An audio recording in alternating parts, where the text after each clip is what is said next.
No resolve. Amazing. Hey everyone, welcome to That Pedal Show. Dan here. Mick here.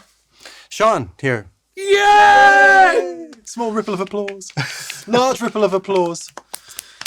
Ladies and gentlemen, Mr. Shawn Tubbs. You will often hear us on the show saying our favourite demonstrator of stuff on the tube is a gentleman called Shawn Tubbs. Well, here he is in the flesh.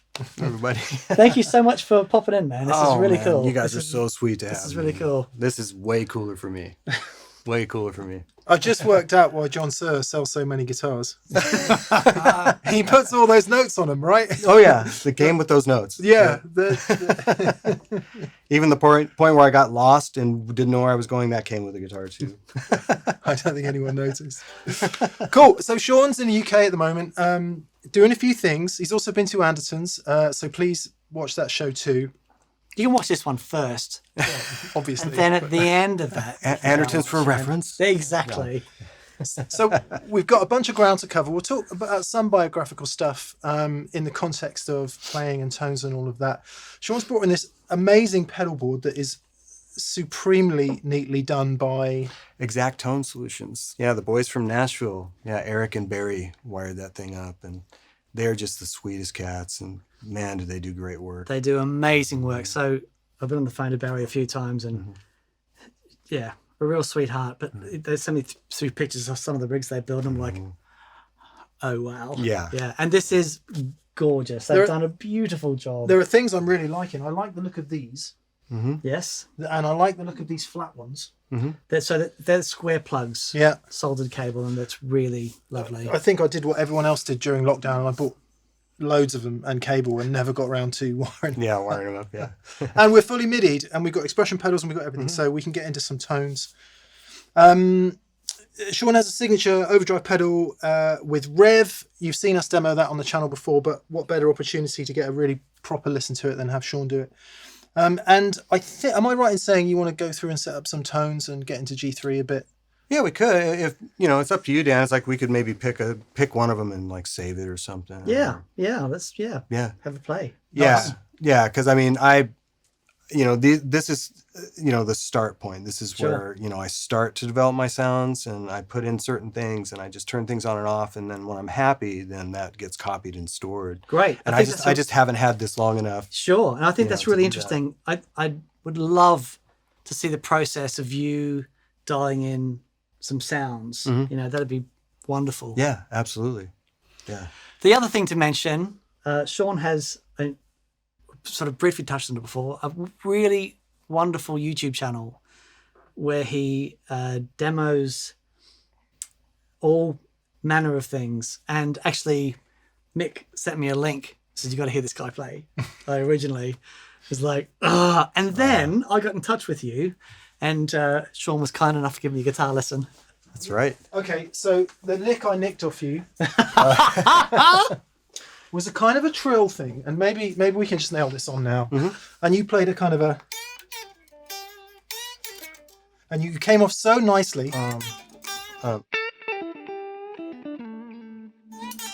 Yeah, if you're doing it.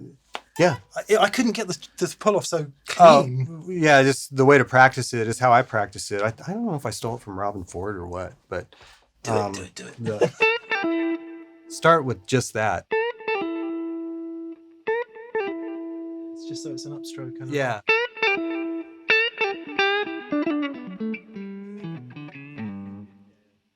Great. So yeah, I think I stole that from Robin. Yeah, it's kind of Robin-y. You did it in a...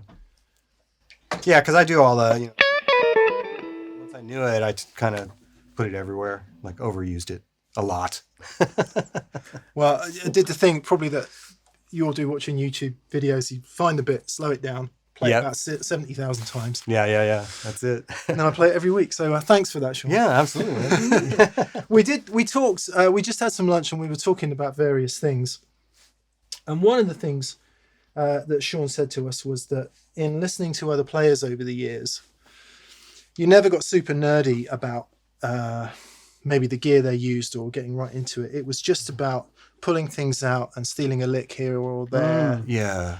I thought it was a really interesting Yeah, well, that's the thing. I've never been, and I guess it is lazy, but I was also enthusiastic, I guess. So I've never been one to like hear a sound like maybe it's Landau or it's Robin Ford, or it could be even Jeff Beck. Right. I would just hear it and then try and sort it out with what I had, but I wasn't one to like get into the liner notes or find out what they were using. Yeah, it's like, well, what's the exact amp and what's the exact guitar and what's the string? Yeah, and I don't have anything against that. I would never say that's the wrong thing to do. It's like deep dive if you want, but for me, I was pretty like lazy about it. So I heard the sound, I had the tonality in my head, and I would just try my best to just drag it out. Right. Of, whatever I had. And sometimes it worked and sometimes no, you have to have. There's plenty of times when you just have to have that particular character from a particular amp or guitar or even pedal, know.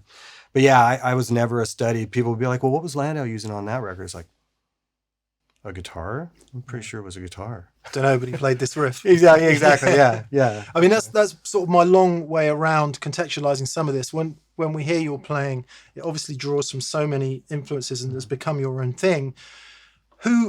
What was it? What lit you up? Who were the players? What were the sounds? What made you go, this is for me? Yeah. Well, I mean, I can remember hearing, it was really my brother Lonnie, because early on, my dad was into the whole, Come on. And all that stuff, and all that stuff was great. But, and I enjoyed all that. But see, I don't know who the guitar players for Johnny Cash. Yeah. I should know. But that's the thing. I couldn't tell you right now. I could look it up. I'll Google it. It's worth a Google. This is where me and Dan go, See, I should know. It's his embarrassing. name was Luther something, wasn't it? Vandross? No, I'm just kidding. He was on BVs. Yeah. He is, man. So there's the Johnny Cash film, and there's this amazing line where they all got wasted one night, and there's a bunch of bands there together, and there's a new guitar player doing all this stuff, and the guitar player from Johnny Cash's band going, "That thing you still looking for, I found." And he's just playing this really laid back, beautiful stuff. Yeah. I'm like, I love you. Yeah. So cool. Tack style playing is so cool. But no, I guess it would have been probably Larry Carlton. Right. My brother Lonnie was really, really broad in what he loved to listen to. So one day it was Dead Can Dance. The next day it was This Mortal Coil. But then it was Bruford. Then it was Weather Report. Then it was Brecker. Then it was Aerosmith. I was hearing that kind of stuff. And one of them was Larry Carlton's Sleepwalk record comes to mind right away, where it was just the feel, just that, he just had such a beautiful feel. I was like, okay, I'm going to latch onto that and try to just kind of, so I would play along to those records. And then, later on, like Robin Ford, and then, certainly Michael Landau and Scotty Henderson. But same thing, I would never try to learn anything note for note. Like, I can sort of do the Scotty thing, but I have no idea what Scott Henderson is doing. No one has any idea. Yeah, I think most times Scott is just going, playing this. Yeah. But, I guess, kind of Larry Carlton on, and then, Schofield, I guess, John Schofield. Phil Keaggy was in there.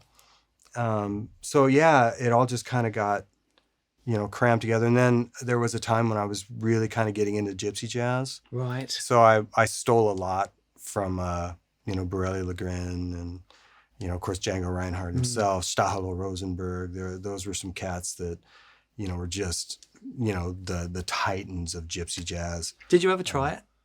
No, I interviewed John Jorgensen once, who did a Gypsy Jazz record, and he was super into it. Yeah. Right. And you listen to it, and it's just like a totally different thing. Sean was telling us that he was considering, well, maybe you tell the story, you were considering... A life in Gypsy Jazz. Yeah, well, I Caravan, little horse. The horse named Zeke. Anyways. What? Just picture myself. But it's not Gypsy Jazz, it's just... Yeah. I think caravans in the US and the UK probably mean different things. Yeah, well, I was kind of, I was thinking, I was honestly contemplating I was always going to be a guitar player. I was always going to play guitar, but I was really thinking about kind of getting out of it as a profession, you know, and I thought, well, what would it be like if it was just a hobby and I didn't have to play to make money? It was just a hobby. I was like, man, I've always wanted to just try and learn the Django Reinhardt thing. Right.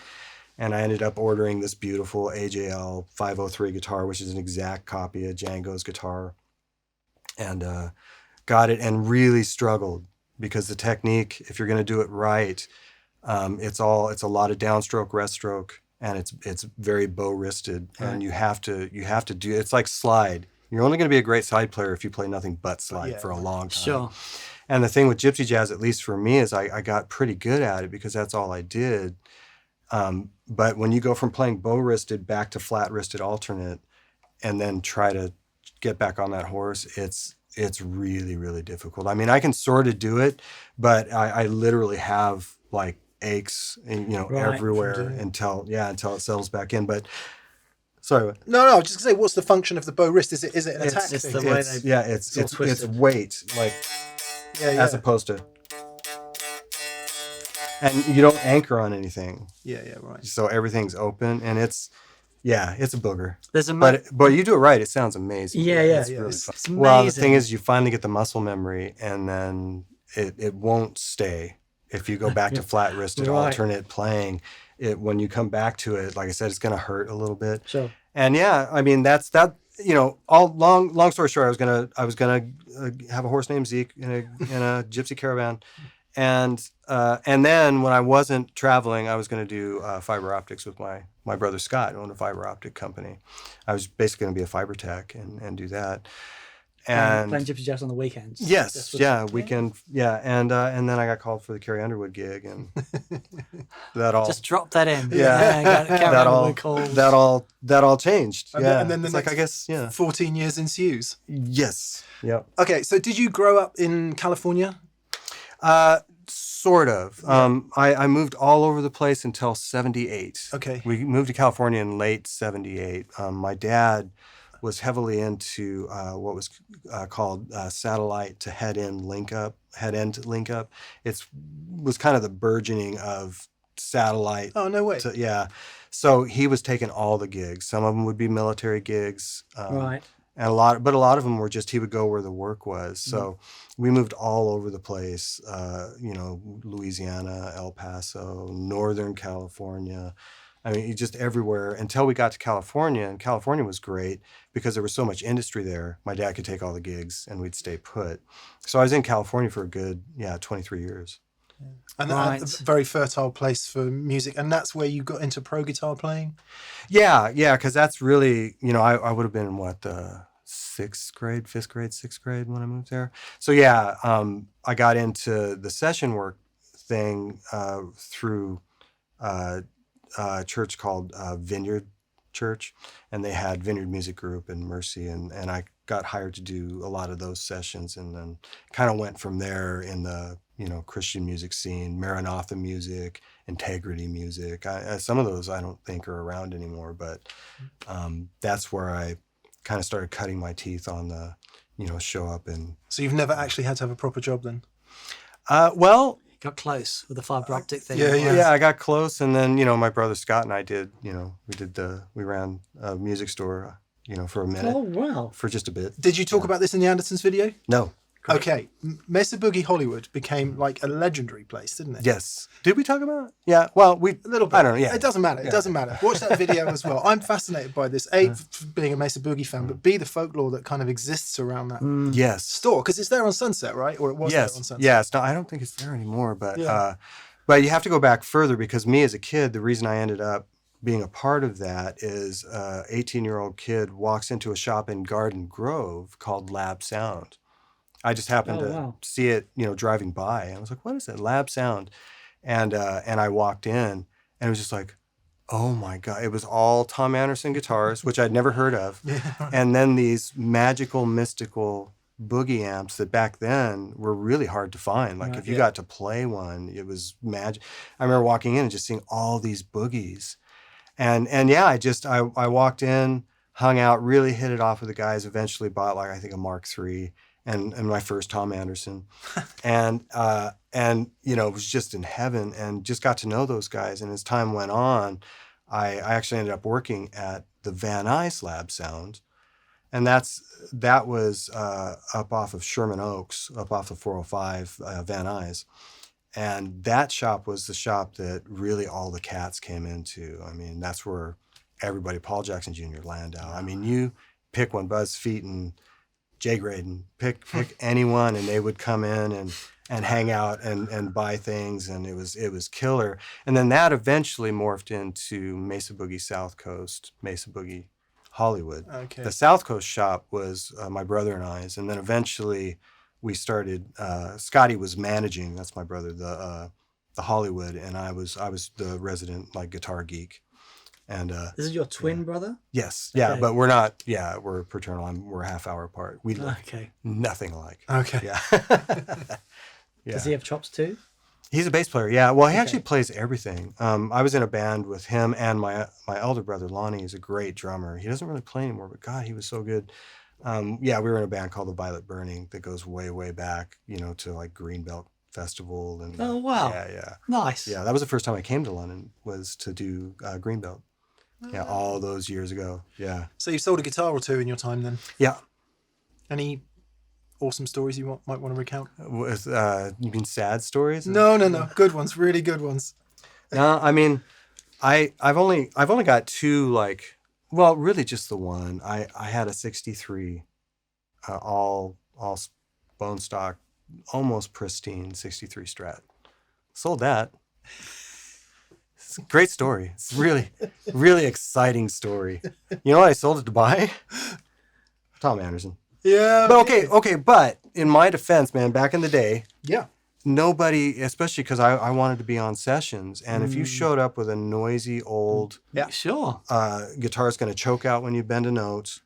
It just back then it was like that was the thing. You showed up with a custom Strat style guitar that was perfectly intonated and did all the stuff with your massive rack system. And you know, they didn't have quite the value, obviously, that they do now, but back then I could get a good chunk of change for it and get an Anderson. But, you know, what's heartbreaking about it is like, you know, my dad bought me that guitar. He bought, you know, it was like, what was I thinking? You know, but I was just a stupid kid that was trying to get work, and he bought it at Guitar Center for me. And that was before I was out of high school for $1,000. Oh man. Yeah. Original case too. Like what an idiot. Yeah, but who knew? I mean, how many kids could tell that same story probably? There was a time where they weren't the thing, wasn't there? Well, and that was because I remember, you know, I say things like cot position. People look at me weird, like I really like the cot position tone. And for me, because my Strat only had, and I didn't know any better, my Strat only had the 3-way switch on it. Sure, as Mick does, yeah. Yeah. So I would do the cot position. So you finagle the switch until you actually do catch both pickups. And I would call that the cot tone. Oh, and it's been caught between two. Yeah, so even to this day, I'll say, cot position. Yeah, do that. And they'll be like, what are you, stuck? Cot? What's that mean? Stuck? Yeah, but that came from owning that guitar. But yeah, that's really it. I mean, I've had some, you know, the other heartbreakers, I had to sell my Olsen. I had an Olsen SJ. That was just good Lord. The guitars that James Taylor played. Yeah. That was a bit of a heartbreaker, but that, you know, we don't need to go into that. It's kind of a longer story, but that actually turned out to be really a beautiful thing. But that was a heartbreaker. I had a Les Paul my dad accidentally sold. Because he thought I wanted to sell it, and I had decided I didn't want to sell it. I feel like we didn't break out some whiskey or something. I actually meant, did you sell any guitars to any famous people as well?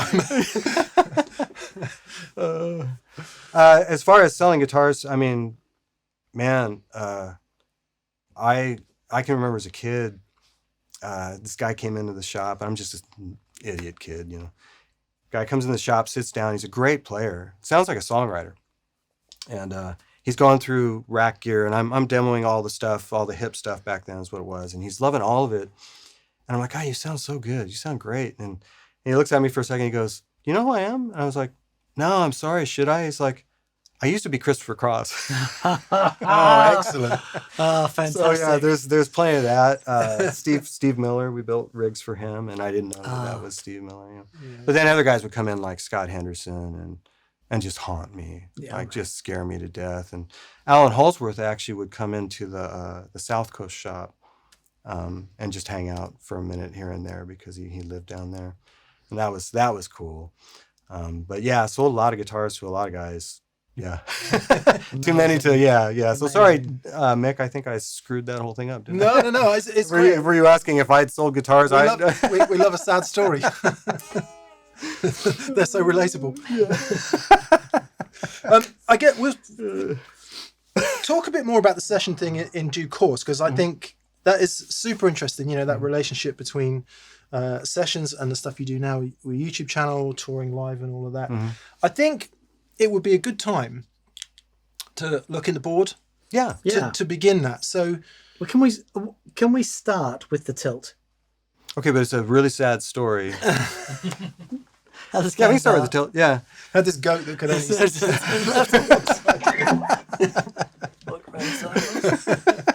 He'd lived his whole life on the side of a hill, and then we got him into the pen, and he was like this. And that's the story of the Tilt Overdrive, people. Pulling a tiny caravan for a Gypsy Jazz guitar player because that's all he could afford. A tiny little goat. We were going to call it the listing to the left. The right hand switch does the woeful whinny that he. Oh boy, Good. well, it hasn't taken us long to get to. So the goat overdrive then.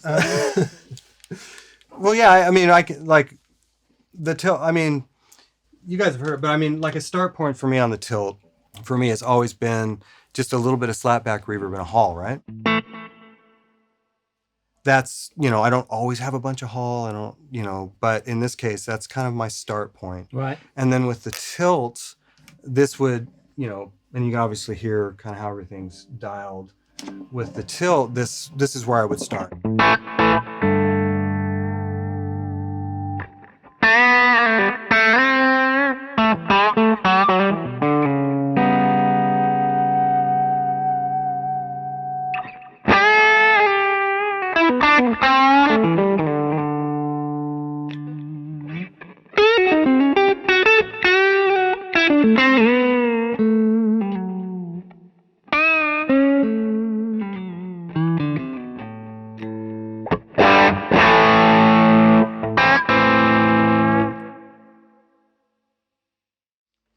It's instant stank face. It's so plenty of mids. Yes.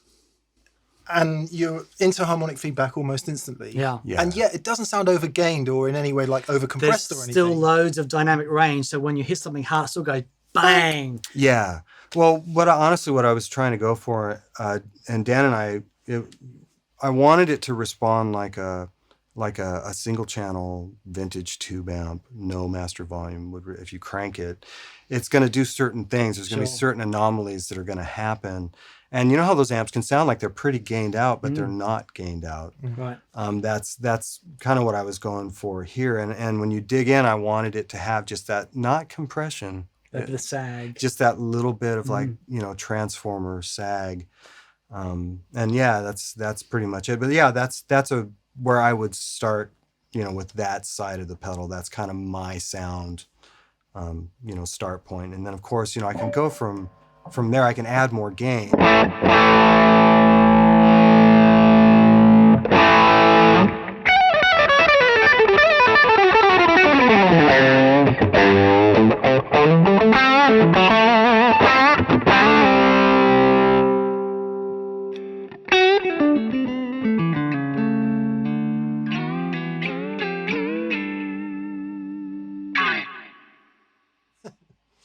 So it'll still back off, you know, even at that much gain, I can still back off of it, just like you could on an old amp. Yeah, that's really what I was That's at. beautiful. And even with the gain up that high, It's all there. it's all there. All the transients are there. All that dynamic range is amazing.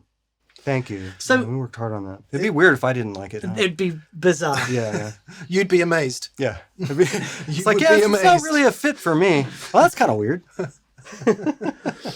So let's talk about the boost side. Yes. Because when we first were playing with this, we finally got it worked out. Mm-hmm. But the tilt control sort of threw us for a loop to get started. Yes. Yeah.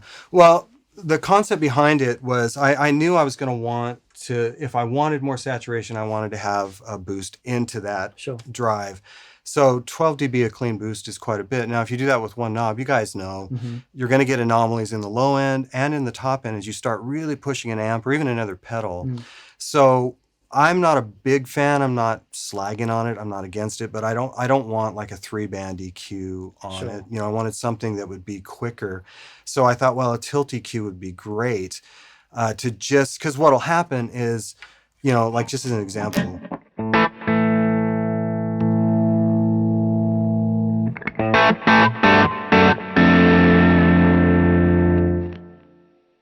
Okay.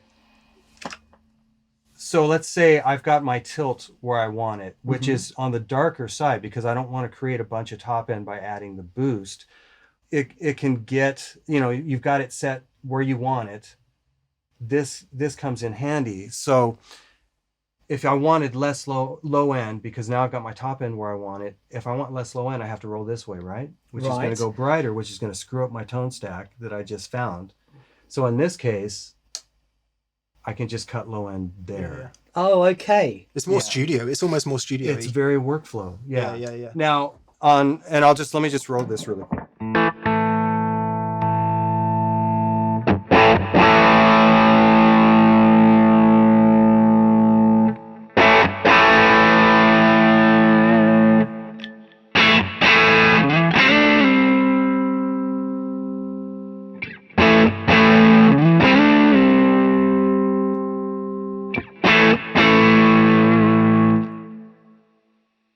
Yeah, so if the amp, or I shouldn't say that, if the boost is, you know, causing a problem, too much lows, too much highs, thank you, then we can, you know, quickly sculpt without going, well, maybe I'll roll the mids out and add a little bit of bass and go this way. It's like, no, this is just, this way is brighter, this way is darker. So even without that, you know, you can hear like,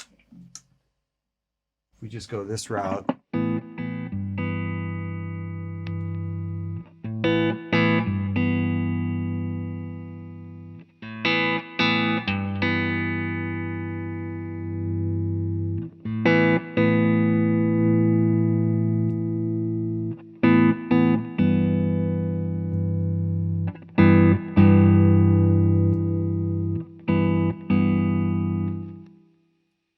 And is the whole thinking behind that to shape for different guitars and amps? Because you're not sure what you're going to be using? Absolutely, because what'll happen is, it's workflow. So for me, it's way, if I have to step out of my element that I'm in because I need, you know, less low end. So it's like, oh man, I got to get up and go over to the amps and change my tone stack.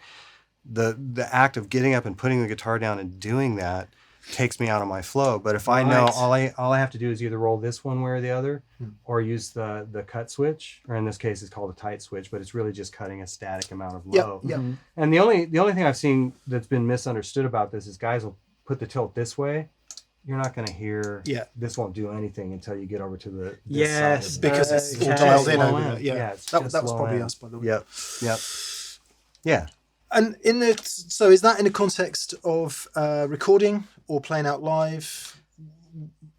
Everything. Yeah. Because even playing live, it's like different rooms are going to have, you know, different harmonic complexities that you're going to have to deal with, the way things are reflecting. So certainly live, you may find that you need to go this way. And then other rooms are going to be really bright and nasty. And then for me, it is more from a recording perspective. Once again, I can stay in my element. This amp's a little too dark. I can just turn that on, move it, done. Good. Yeah. That was the concept behind it. But yeah, that's the tilt. Seeing as you mention it then, so when you were in LA, you were doing sessions there. And were those kind of being called into studios to do sessions or doing sessions from your own?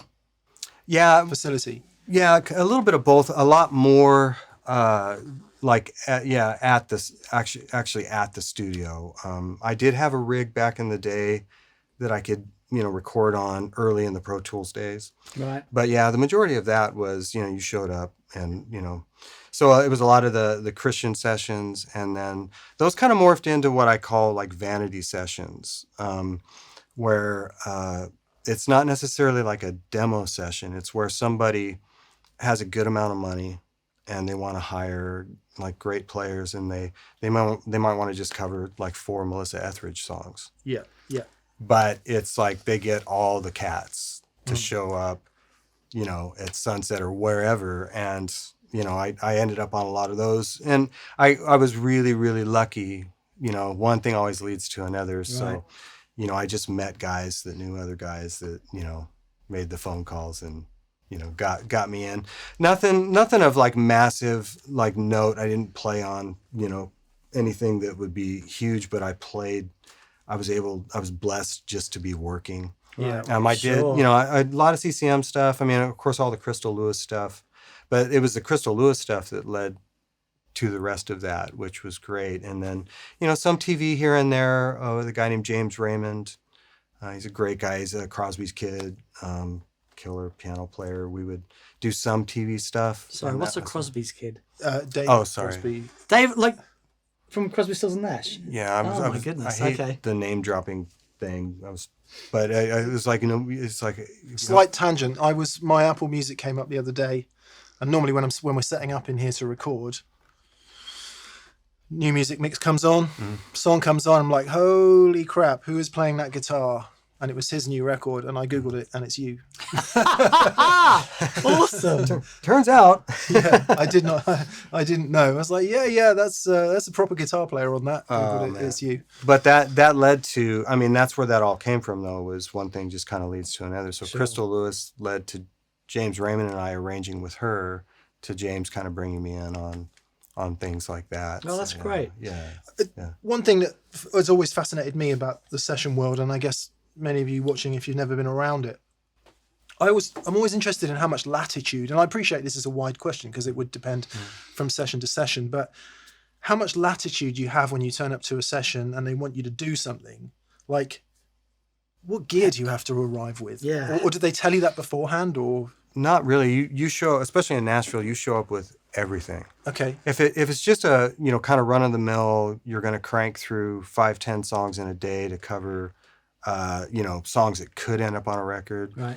Maybe not so much, but yeah, if you're playing on, anything above that, you just show up with everything. You don't ask. It's like show up with everything. Show up with a 12-string and a baritone. Show up with a banjo. Show up with, a couple of great acoustic guitars. Yeah.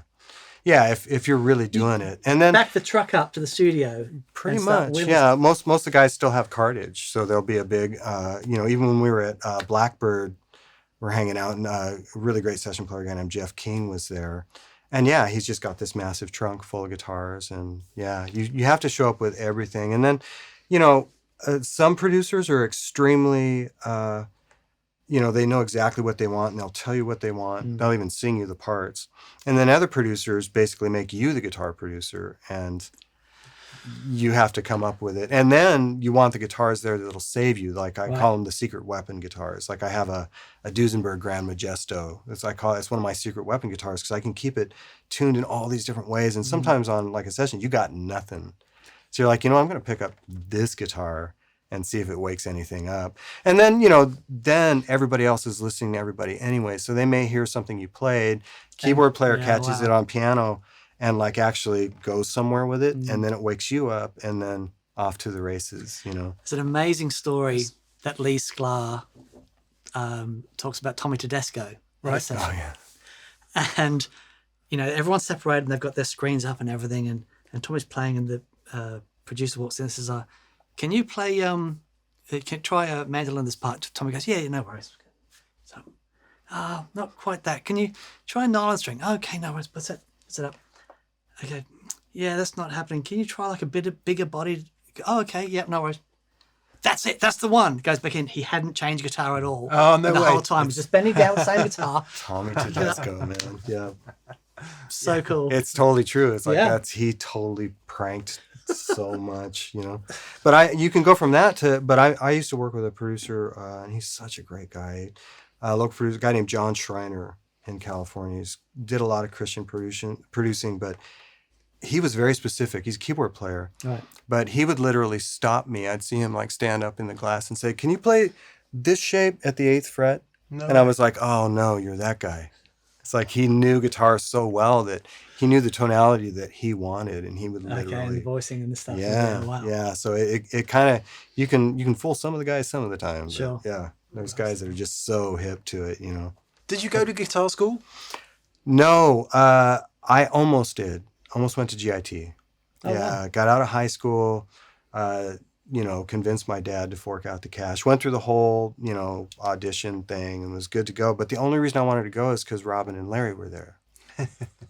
So I went through the whole thing, and then the school season was about to start, and Robin and Larry were not there. I mean, Steve Travato was still there, so that was cool. But I was really Robin and Larry, and they both left on tours, I guess. And when I found that out, it just kind of took the wind out of my sails, and I didn't go. The reason I ask is that to be that kind of match fit, if you like, to be able to go and do sessions and just play what anyone asks you, the breadth of knowledge as a player needs to be colossal. How do you develop that? Well, it's really feet to the fire. If you can just keep pressing through, it's a lot of that. I mean, certainly, a cat that's gone to school and can read numbers charts and note charts upside down and backwards, it will certainly help you. Mm-hmm. But even there, it's still feet to the fire as far as getting sounds and just the whole kind of session hang in general has to be learned. Right. I put it this way, going to like Berkeley or GIT, I can't honestly say that'll be what gets you on the gig. Sure. Yeah. It'll help you if they plop a chart in front of you and you read it down first take. That's probably pretty cool, but it really won't be the reason if you tell them I'm a Berkeley grad, that's not. You got to make music at the end of the day, right? Yeah. And it's a good old boy network. I don't care if it's LA or Nashville. But yeah, for me, it was just feet to the fire. Sure. I mean, the first, especially some of the Maranatha sessions, this guy named Stan Endicott, he's the guy that was producing a lot of them, super guy. And I would play and I would think I was killing it and I was getting through the chart, and he'd stop me. He'd say, "Shawn, what you're giving me is Starbucks. Now, I love Starbucks, but what I really need is deep, dark, delicious Folgers. Go." And you'd hear the tape just, and I'd be like, "What? Play less? More acidic?" But yeah, you just kind of learn as you go. And then, chart reading, I was lucky because there was always a second guitar player, like a guy that comes to mind. He's very popular in Nashville, a guy named Tom Hemby, fabulous session player. He would kind of take me under his wing and be like, "Hey kid, you gotta figure out what a flat 5 shape is. I'll show you, and then don't forget it. You only need to know one. And piano players would see me struggling, and they would just kind of like, ting, ting, ting, ting, ting, ting. Oh, no way. Yeah, and I'd be, oh, okay, and then so you can get through it. I mean, once you get to a certain level, then you're expected to, right. But yeah, if you can just hang in there, feet to the fire, you can do it without going to school. Amazing. It is. Yeah. I guess there's that difference between being booked to do exactly what they need for the job and just get a part down, and then being booked for you. Once people know you and your style and your sound, then you get booked for that, I guess. Yeah. Well, you think about players like Dean Parks. He's brilliant and right. can read charts upside down. But that's the thing. It's like if you show up to that caliber session, it's probably TV or something, and you will be expected to nail it first. One take, done. You don't make any mistakes. You're not, getting lost. Well, Mick and I are quite professional at that. Yeah, we'll certainly do it in one take. Yeah. What I need is something pensive. And what about something really fiery? Okay. I could do an Albert King. Yeah. No, I think. Well, and sometimes you do that, and they're like, "Yeah, that's right. Yeah. Really?" The 999th time I got rebooked. And it sounds kind of, if you're in that world and that's what you do for a job, sounds pretty brutal to be doing that. It is. It's honestly, it's mentally exhausting. Yeah. Well, it hasn't aged you, like at all. Well, When you said before, well, we moved a lot around to 78. I'm thinking, 78? What's 78? Is it a state that I haven't heard of? Is it a is it a highway? you mean until 1978? Far out. Yeah, Shawn's actually 81 years old. Yeah. I moved around a lot till I was negative 17. But it is. It's like, and honestly, I would step out of some of those, like an 8-hour, 10-hour session. It is physically taxing. I mean, you feel physically kind of beat up because you've got to be on. I mean, so we do a big filming session, and at the end of the day, we're done. Just because obviously we record loud and stuff, and there's something that sound pressure level does to you physically, and you know what it's like after the end of a long rehearsal. But if your brain's going, But if actually what you've got to do is commit stuff to tape, and man alive. 8 hours of happy E or sad E. I can never quite remember which is which. I did a little bit of playing on guitar and jingles and stuff in Sydney, and they were like 30-second things, and that was brutal. Going in and doing like 10 songs in a day. I don't have any concept of how that would work. And honestly, I've kind of stepped out of that. I've just wanted to take a break from it and just kind of like, what's my thing? Sure. You do I get around these cats that do 3 separate sessions a day, or at least 2, and it's just run and gun. Show up, here's the chart, come up with a part quick, don't make a mistake, bang into the next song, gone, jump, load your stuff, next session. I just played that 3 times today. See you next week. So yeah, it is. But there's guys that do it, and man, are they good at it? Yeah, I mean, right. gosh, man, there's so many cats in Nashville that just are haunting. Well, There's a song about it, isn't there? Yeah.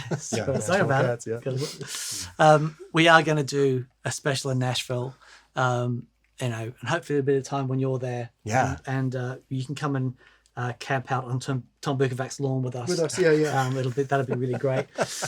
We're coming for you, Tom. It's going to happen. Sorry, Larry. So let's hear some sounds. You were going through some stuff before that was just wonderful. Like a quick tour de force of what you got going on. Yeah. So okay, overdrive wise, it's this and this, and of course the Rat.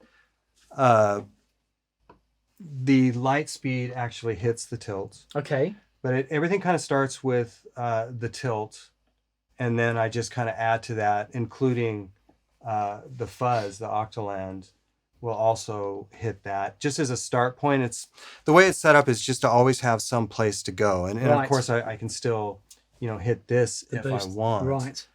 Yeah. Who's that by? That's KingTone. that's KingTone. Yeah. That's Jesse. Ah, right. Yeah, and the thing is Fantastic. Yeah, the thing is awesome. You want me to just make some noise? Yeah. Maybe talk us through the gains to begin with. Yeah. We were just setting up earlier, and I was like, oh yeah. Yeah. So we had that that start point, which is the tilt.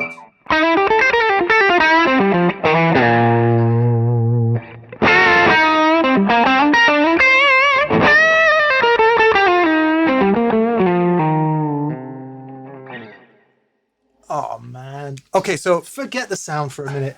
Blimey O'Reilly, man. That thing where you bending into a note and using the bar, the fluid.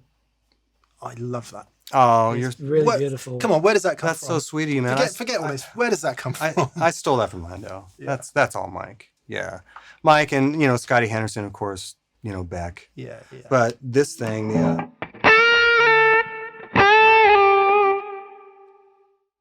yeah. Expect experimentations with a floating bridge after all, Dan. Okay. All right. Every time I hear that kind of thing, whether you're doing it or whether Landau's doing it, it's like, it's so fluid. I'm now considering ratting out the telly. What you need is a Floyd Rose, mate. Little Floyd on that thing. Okay, so the Lightspeed, can do more than that, but it's really dialed to hit this for Right. now. So that would be, the start is, like I said, it would be here.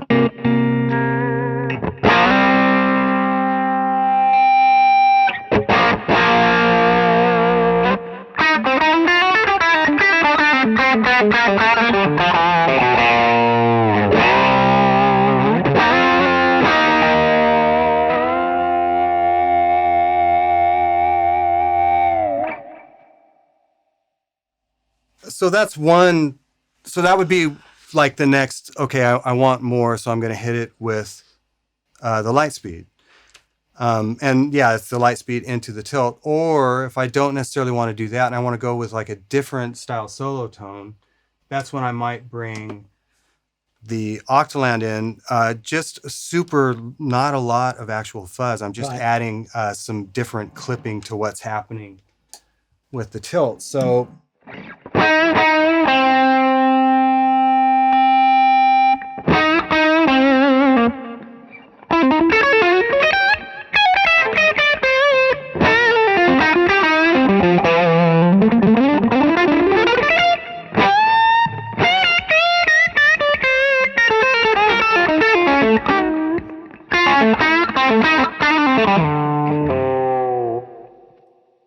Or that's nice and subtle, isn't it?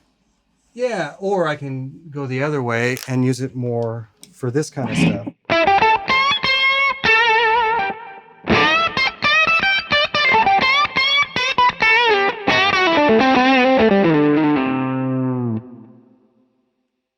So now, you know, just having some place to go again. For me, the whole point is, can I quickly just reach over and just, you know, oh, I feel like it being more of an octave thing, and just turn a control and I'm there. It's there. But even, you know, by itself, I mean, I can shut that off and just leave this on. And I've actually made the mistake of leaving that on and not realizing it. Huh. And it still sounds fine.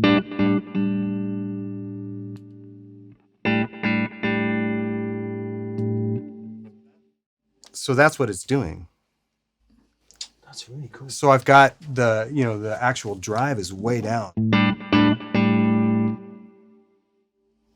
Whatever that kid does, that just sounds killer, you know? So, I mean, just by itself, it's great, but using it as a push is really cool.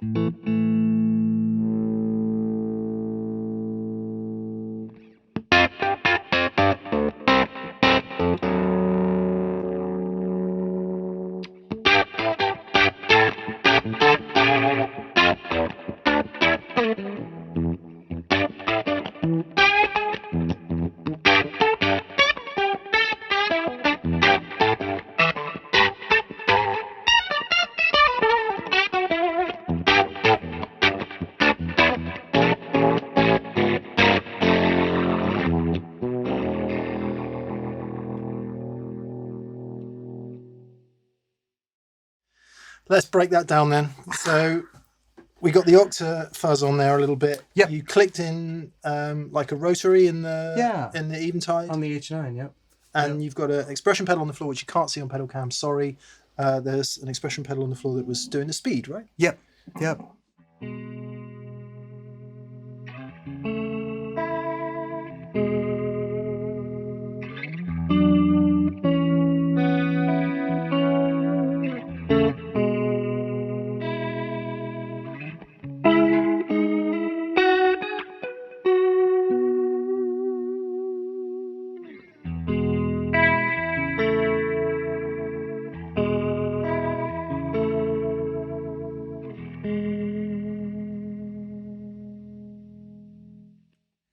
So nice.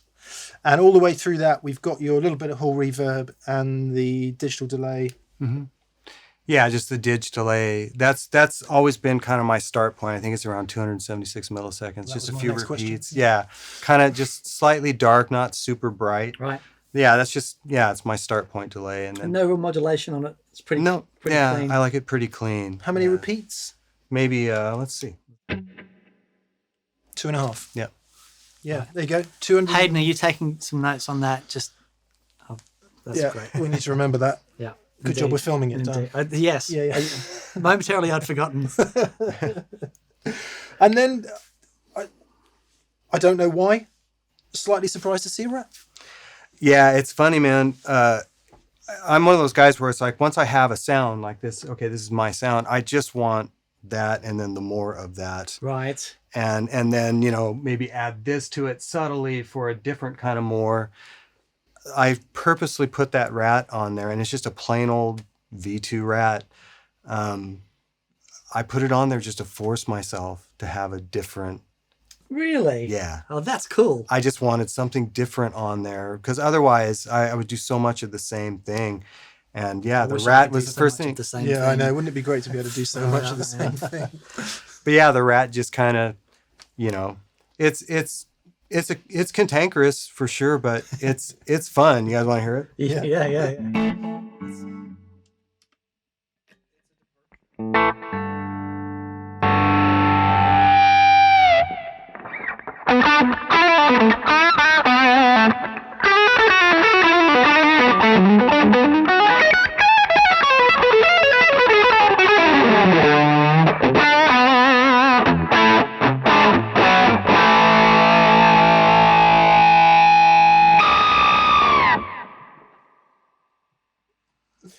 Flipping heck. I want to start playing bass. Oh, come on. Yeah. Oh man. I got to spend some 80s time. distortion, humbucker. It's just meant to be. Yep. Those little outside runs that you do, and then they flow just beautifully back into.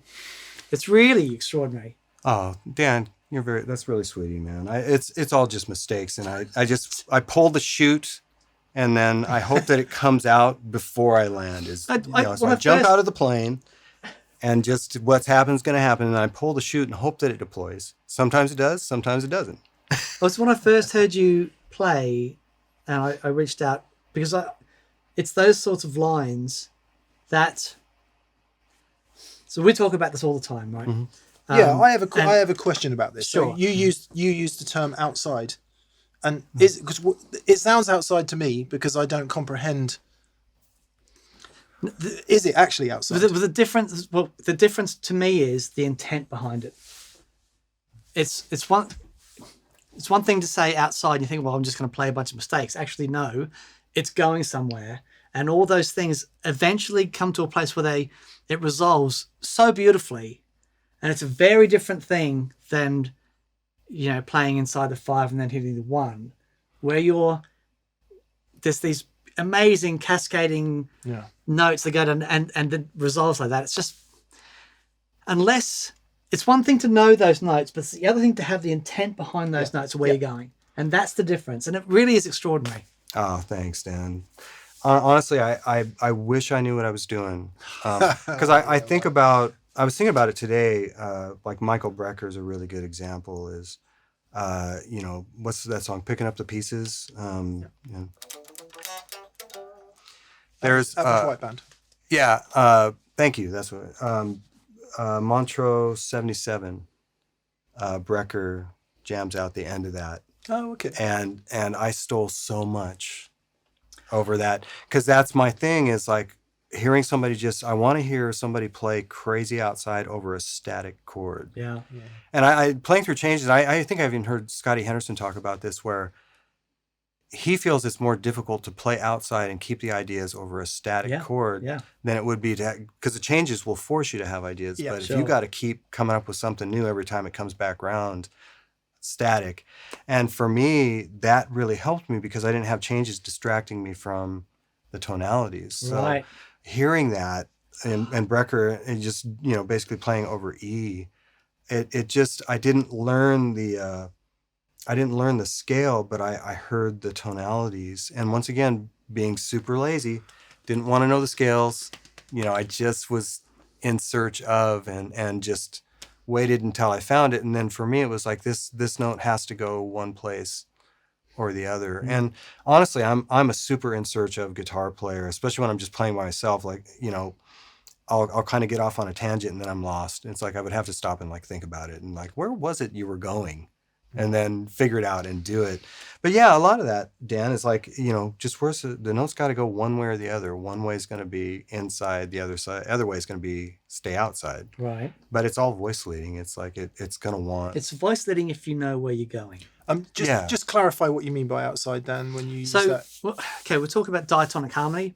We'll talk about notes within the scale that build up chords. If you're in the same key and the chords change, you're still basically around the same scale. But then when if you're voice leading, you're targeting the specific notes within the chords, triads, extended harmony, blah, blah, blah. Talking about going outside the scale is when you start experimenting with extended harmony and like notes outside the scale, and they give you some really wonderful flavors. But when you hear, why I find it really fascinating is I've been trying to play this stuff for such a long time, and I'm making tiny little improvements. The biggest thing for me was actually, it's one thing to know that these, all the voicings and all the extended harmony, but the other thing is another thing entirely to hear it. That's what you were just saying, isn't it? Mm-hmm. Because you never learned that way. You learned because you heard the sound. Yeah. But you heard the sound and it turned you on, and it turned you on enough to go, okay, I want to sit down and work out what it is doing. Yeah. Yeah. And that is amazing. Yeah, because you have to learn how to hear it. Because what will happen is someone will try to play something outside, what would be considered outside the key center, slowly. And that can be excruciating.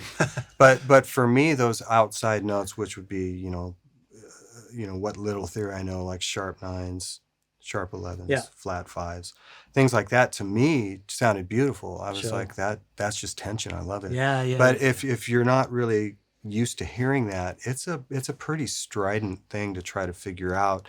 The only thing I would ever tell players is don't start on the 1. Start on the 16th, on the E, start on the and. Start your phrasing on anything but the timing 1. wise. Yeah. Because you try to go, it's like, it's gonna. Well, Bootsy's on the 1, isn't he? You go, you don't you don't want to step on Bootsy, right? Right, okay. But it's for phrasing. It's sometimes it's easier to phrase, because I notoriously start, without really thinking about it, on either the E or the and or the I. I very seldomly start, unless it's like a rock thing, something, on the downbeat. So that might help, because you were doing that kind of stuff. You were doing that when you were sitting with the Telecaster. That's all Pat Martino and the descending chromatic thing. Yeah. Yeah. And I've been ripping him off for the last couple of years. But the funny thing with me is, I studied jazz when I was younger, and was wondering why I could never play it, because I never listened to it. I never, it never really was part of me. And it was only Pat Martino was really important for me, because he was the first time I was listening to this Pat, and I heard him do some stuff, and then suddenly some of that harmony just went, and I'm like, I hear it, and this massive light bulb thing, and that led me down that whole intent thing. When I hear you're playing, what I love that you've done is your big inspiration from that was a horn player as opposed to a guitar player, and it adds a different flavor when you start moving around with that extended harmony. It's just wonderful. Well, yeah, because horn players, like even something like let's see, that's like kind of a Brecker thing, over E. Mm-hmm. But I think what kind of helps me is, because I don't know the scale really, I can cheat a little bit. So keep that in mind too, because I've caught a lot of cats that know, oh, well, that's melodic minor, or that's whole tone, half tone, or that's harmonic minor, or that's a mode. Yeah. For me, I don't know any of that stuff. For me, I was wanting to basically get to here. While the tonality is,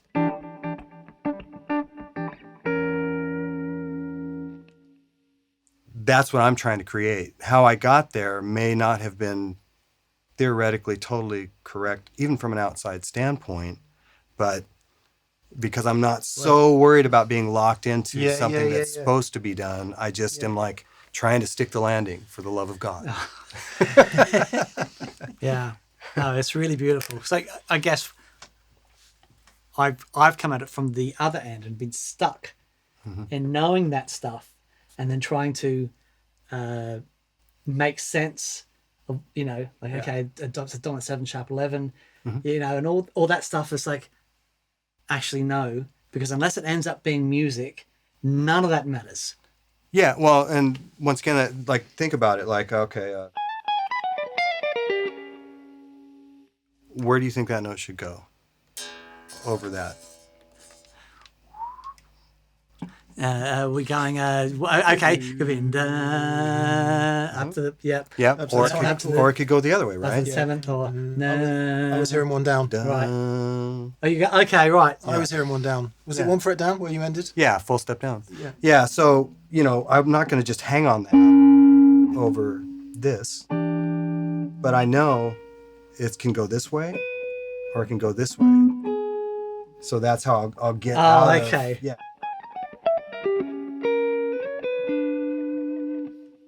Yeah, so at that point it's kind of trickery.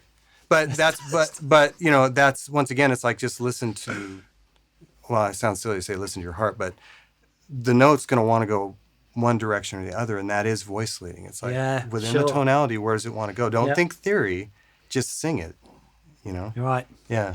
And then I guess then comes the technique where you may not just be playing that note straight, you might be using the bar to go up to it, or you might be into it with a half bend or something, and then that's where the slippery, the music, the voice comes. Those are the lifesavers. Yeah. But then you've also got to have the tone to support that. You know what I mean? You've got to have a dynamic range, but you've got to have the sustain. The harmonic content's got to be there so that you can linger on notes and still feel, the harmonics as opposed to just being a little off thing. So well, and that just comes with time. Yeah. That just takes time, and once again, if you're really really listening and not over being, and like I said, I'll never slag on somebody that's super cerebral and really has that theoretical knowledge, but at the same time, you have to be listening to everything. Because for me, I was hooked on Larry because of that sound. Right. Lukather, some of those solos broke my heart. Where I was just like, my God, Neil Sean, some of those pop solos.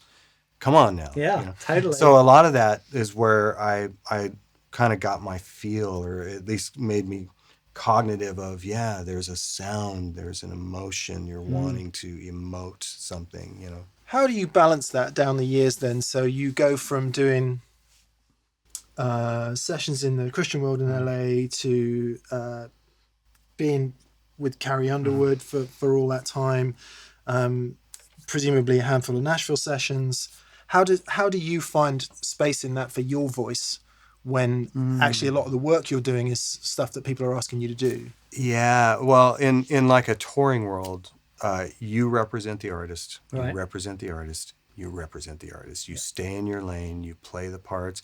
Every once in a while, I would do something silly just to see if I could get my guitar tech to kind of, But in that world, you stay in your lane, you nail the parts. And then in a session world, you represent the producer and you represent the artist. So, and like you guys were talking about, eventually you do get hired for you. I would think like someone like Tom Bukovac, a lot of times it's like, well, we're going to bring Tom in because Tom's going to do what His Tom's thing. great at, where he's cutting loose. But for the most part, you just do that. So for me, I need to do that. It's like I'm looking in the mirror, saying you need to do that. Because, I do have my own voice that wouldn't be brought out in a session and it wouldn't be brought out on a tour. Shawn Tubbs band live. Yeah, I was thinking about what would be the dream ticket, and so far it's still Keith Carlock and Pino. Because they would bury me alive, which would be perfect. Yeah. Because I'd be able to grow. But a trio, and just sound like me. I don't know. One of these days I'll be brave and do that. Mate. But because I have a weird, like, my thing is just kind of different, and I can't really use that in In the typical session. Yeah. I can, but I'll get fired. It won't last long. I guess that's where we are now, right? In your journey as a musician. Yeah. So less touring, less. Mm-hmm. Yeah, because I wanted to turn the page. It's like I wanted off the bus. I don't mind doing sessions, but it's kind of the same thing. I'm trying to find, well, where can I land where I can just do like my thing, and and honestly, doing demos is fabulous because nobody tells me what to play. So whatever you hear me do in a performance is that's me. That's We will just say again, if you really do need to check out Shawn's channel, if you haven't done already, Dan and I constantly, if we get pedaling and we're, making noise with it. We're like, please go and watch Shawn's demo of this, because then you'll really hear it. What I love about that, and I think we'd probably put Pete Thorne in the same conversation here. Pete for sure. You guys deliver those things through music. They're not reviews. There's no kind of I love this, I hate this. There is just music that comes out, and the composition around these sounds, it's remarkable. And you were saying that that's what you'll do. You'll play the product for a minute, see where it takes you, and then revisit with an idea. Yeah, pretty much. I mean, when I get anything, I'll sit with it for about 45 minutes in record, discovering it. And then so long as I know that, okay, this is a fit for me. If anything's like way out of my wheelhouse, then I'll politely set it aside. But as I'm discovering it, I make sure I'm always in record. And then I'll play and play and play. And it's like, okay, I got the pedal. And then I'll walk away for a couple hours. And then I'll come back and hit the space bar and listen. I'll catch one little thing that I did. And I'll be like, okay, that's my song. And then, Unreal. And then just build from there. But that's why I enjoy it so much, is I let the product dictate what I'm going to do, because that's the product. I'm demoing it. I'm not going to do anything that the product isn't, that's, a far span away from what the product is. So I let the product dictate it. And then I just play like I want to play. And it's just, for me, it's like, I love it. Like, it's just, so it's great. fun. And then, I just demo it. I don't like to review. I just, it's just a demo. And then it's up to the people that were, checking out the video as to whether or not they think it's something they would want to pursue or not. And but I do the same thing. I look up you guys. If I see something, I look up Pete, because it's the same thing. It's like Pete's a pro player, and he doesn't fluff anything. Like, I don't add anything. I don't do any of that. Nothing's fluffed. Nothing's fixed. And that's the thing. Before I was doing videos, I would always go find Pete. Yeah. Because I knew it's like magic job. Yeah. And it was just honest. Like, Yeah. I'm sure that's how that sounds. Yeah. And then I'd get it in my hands and be like, yep, right, that's exactly how it sounds. Back to the board then for a second. What's the GE-7 doing for you, and where do you use that? That's only so far right now. It's just for the RAT. Okay. It's going to get loud again. Is that okay? Please. Okay. Oh heavens.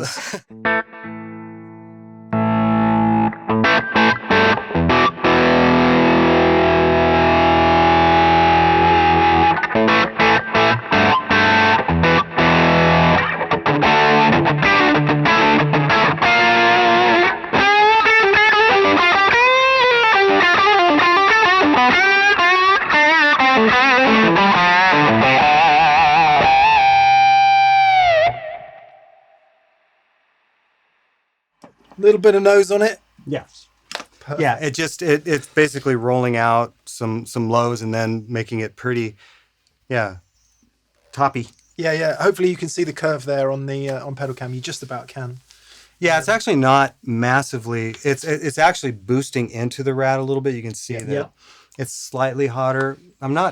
It's really what I'm cutting more than anything. You can see there's, maybe a little bit of boost there. These guys are flat, and then, so it's just if I need that extra Push over modern push, it just sounds a little more modern to me.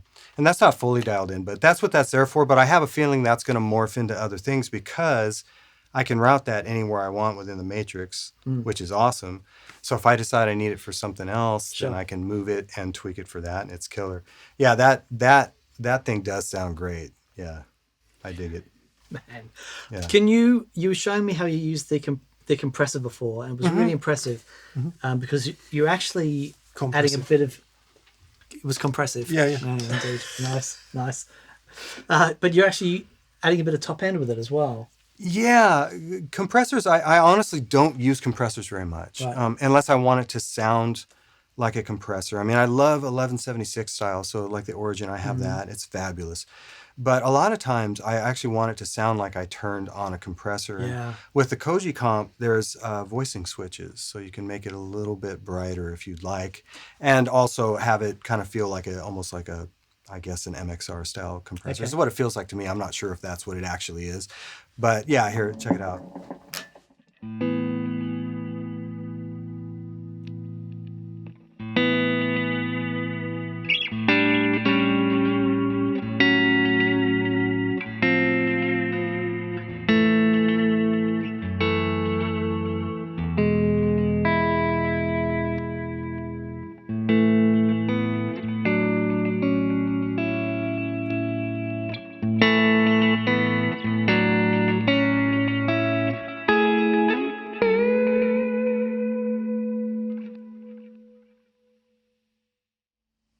such a beautiful noise. It really is. Yeah. It's cool for that. And Winter Chicken Dinner was I didn't have to burn a loop.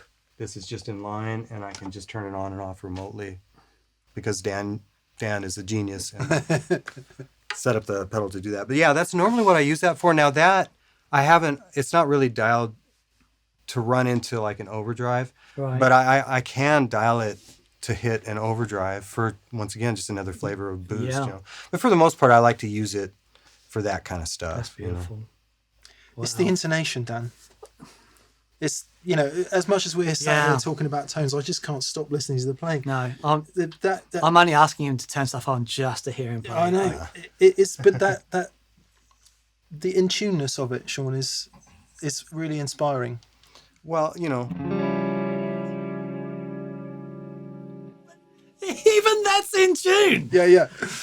18, Man. 18 producers have just gone, great, there's the intro. Cool, man. I think we could talk literally all week about all kinds of things career-wise and all the rest of it. Would it be good? Shawn was talking about wanting to do a couple more creative things with G3 and set a couple things up. Should we Right. do that? Yeah. Shawn's going to create a sound, and then we're going to turn that into a preset so that you can go to that sound straight away, right? yep. Okay. Yep. Because that's how you find sounds. You turn stuff on and you go, this works, now I need to save You it. need to save it. Yeah, Okay. that's my world. So we could start. Let's do this. So.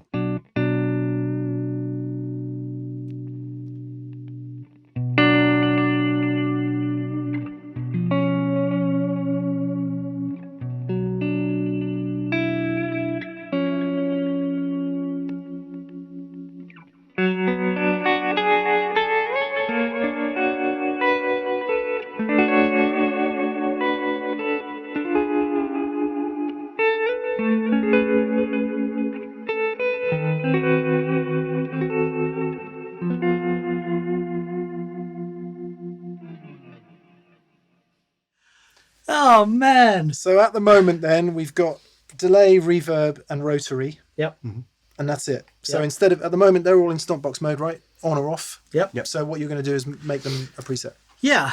Here's where Dan saves today. Well, so the great thing about the way you set it up is that all of your MIDI is happening under the preset, right? So you've got the Stompbox things are happening, they're turning on loops and stuff, but all the MIDI messages are being sent from here. Because you've got specific reverbs and delays and, sounds from the H9 dialed in. So all I have to do, because all the MIDI stuff is stored under that, if I just go into here and go copy reset, I can copy that preset. That's now copied to the clipboard. If I go to a different bank 3, Sure. and then Just go hit here, Shift Apple overwrite all. Yeah, no. and then just go down here, and then hit paste preset. That's now, so all of that MIDI information is there, and all I'll do then is turn on those 3, and you're there.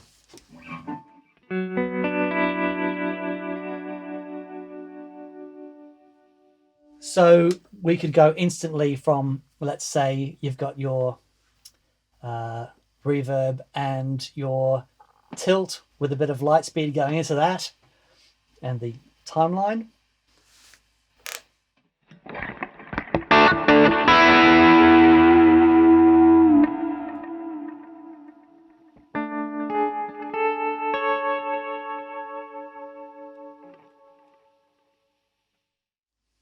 There we go. Thanks, Dan. No, you're so welcome. You're so welcome. But that's what's so awesome about that is you can literally just copy and paste. Copy and That paste. was, You can copy and paste presets. You can copy and paste entire banks.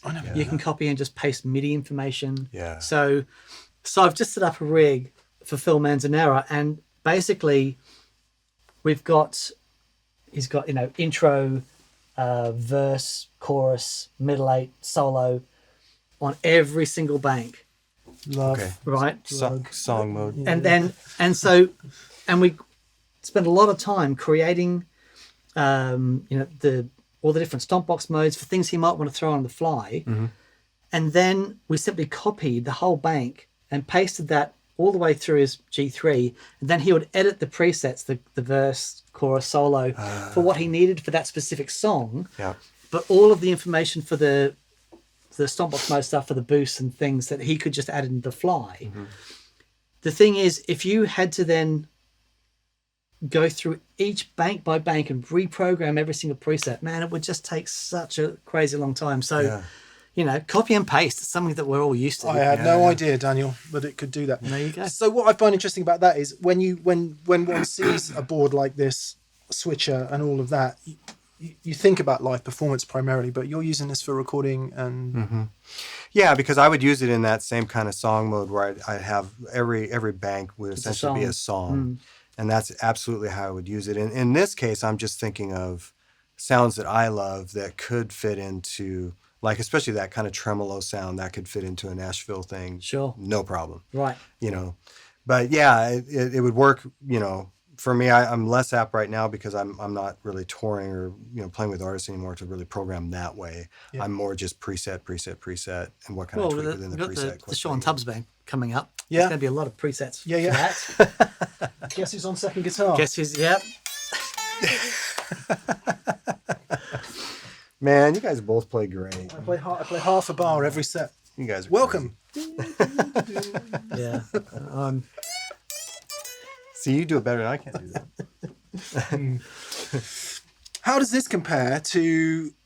so you presumably have run the gamut of rigs over the years. Yeah. Did you do the rack thing? Oh, yeah. Yeah, I had the big refrigerator with the lights and the whizzle dinghies and the...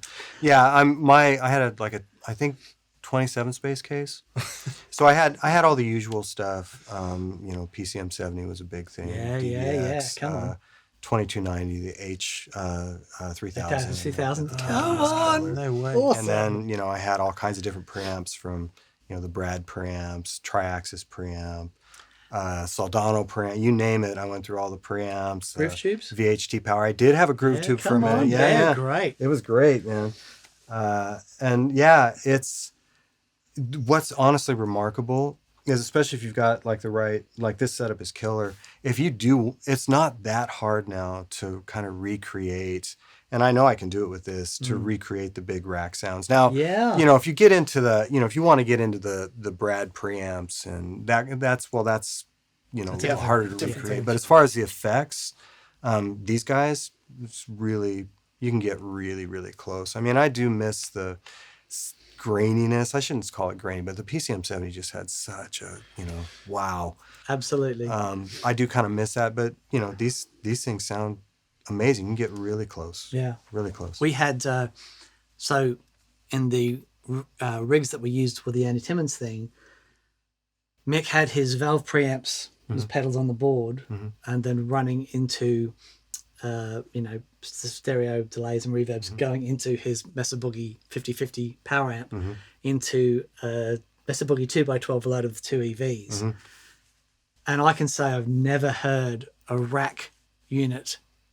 Well, there was only one rack so unit. Good. But you know what I mean? It's like, yeah. But there's like the valve preamps now that you can get, and the way that you know, what we used to a 2290, for example, you know, and that's a really special, wonderful thing. Yeah. And, you know, things like the Free the Tone delay, and you put it on, it's like, oh man, you know, so much of that character is there. That's the thing. If you convert that to 1991 rack form, and have Bob Bradshaw build it, that's a cost of a house, isn't it? Yeah, I mean, and well, I was so used to on the racks I would wire. I always made sure everything was wired in parallel to a mixer. You know, so everything would be split and then parallel back through a mixer. Right.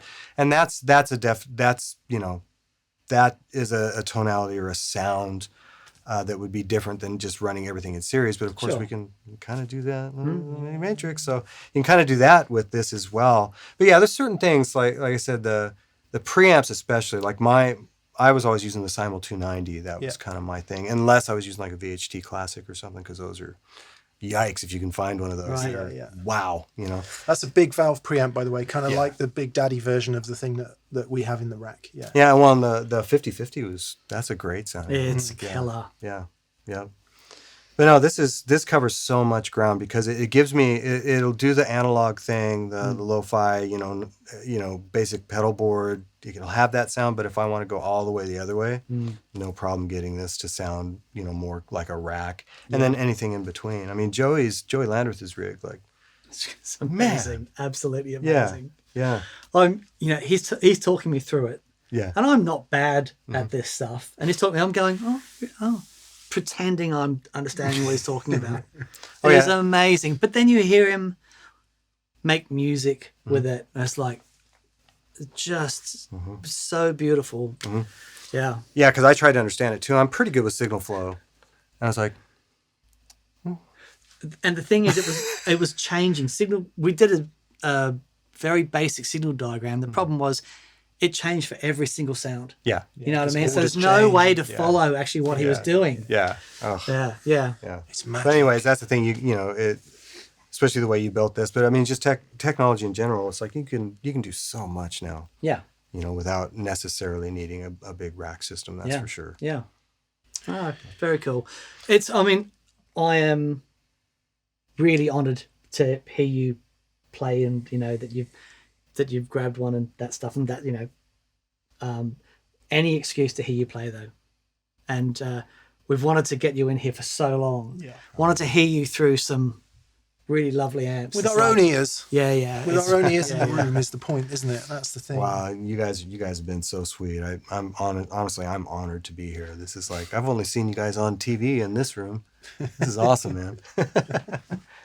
Really, really appreciate it. Really appreciate it. Shawn and the people at Revv have been very kind enough to give us a Tilt Overdrive to give away to one of our patrons. We will sign that, or lovely. Shawn will sign that, and that'll be one of our patron giveaways. So if you are a patron, please look out for that email in your inbox. Very kind of you guys and Revv as well for doing that. If you want to recreate this gorgeous noise on the subject of which I think all we have left is perhaps if we could trouble you to play us out. Sure. What's on, Dan? Just going back to the where we were. As they say in the United States, have at it, I think. I'll take this short opportunity to say thank you to the people we normally say thank you to at this point. Our preferred retailers, links below. Please go to that Pedal Show store to buy stuff. Please check out ShawnTubbs.com. ShawnTubbsMusic.com. ShawnTubbsMusic.com, and it's where you said the upcoming dates for the Shawn Tubbs band. Yep, with Mick and Dan on bass and drums. It's SHAWN. Yes, that kind of Shawn. Yep, like Sean Colvin. Yep. Who are your favourite Shawns? No. That's gonna go off the rails. Turned all up in whites. He said, "You said get here for tennis." You can work that back into a Sean. You can work that back into a Sean Connery joke. Okay. Are we going to end it like that, really? Yeah. I think we should. And thatpedalshop.com in the US. Nothing else matters. No, indeed. Ladies and gentlemen, thank you, Shawn Tubbs. Thank you for being guys. Here, mate. Thank you, bud. It's awesome.